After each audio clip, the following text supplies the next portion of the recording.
Hi, this is John Ravenna for week 4 of Game Studio. So I'm sure you guys one of the things I worked on for the last week.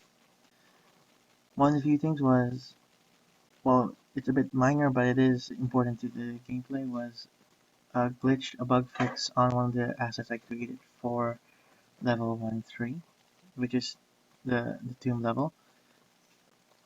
So I'm going to demonstrate it here.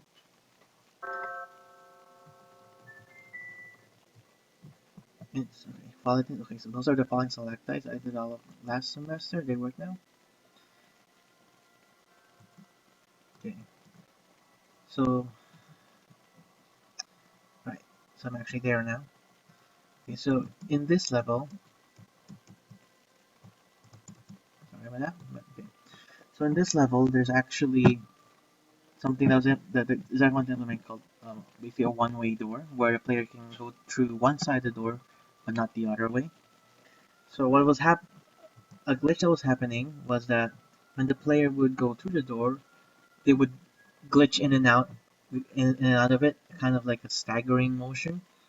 So I went ahead and fixed that so that the condition through the door was a bit smoother, like so.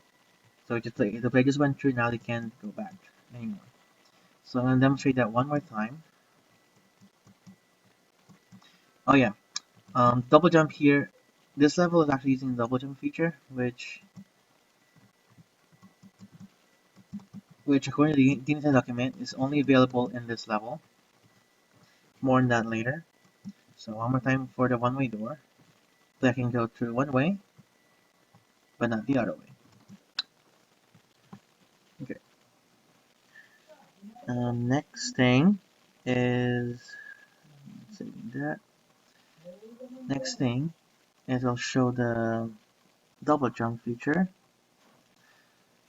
So if you can see under the player controller script here under the player, as default, the double jump is not enabled simply because it is only supposed to be used from level 1-3 and more from there. So double jump is disabled in the beginning, and I also have a value here that adjusts double jump height, which the designers can adjust accordingly. Here is the code for that. So public void double jump. So this function is actually borrowing from the original jump function that was implemented by Steve.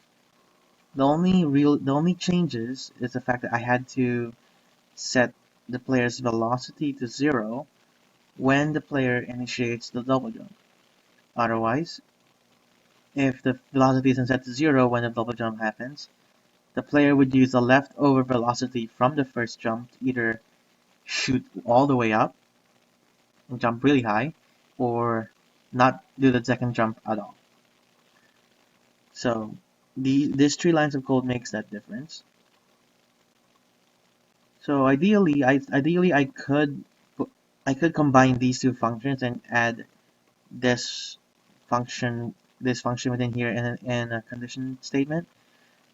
But for now I have it as a separate function just so that I can make sure that it's actually working.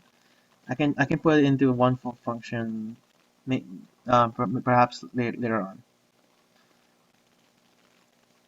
Okay. So that's pretty much it for this week. I am running into a sort of problem with getting the actual level transition to work. I know it keeps saying that it does work, which after a couple of times testing it, it does. But then the other time I'm testing it, it doesn't. It also doesn't work. So I have to make sure that it's a guaranteed working piece of the game in order for us to actually put it in the game. So that should be it. Thank you.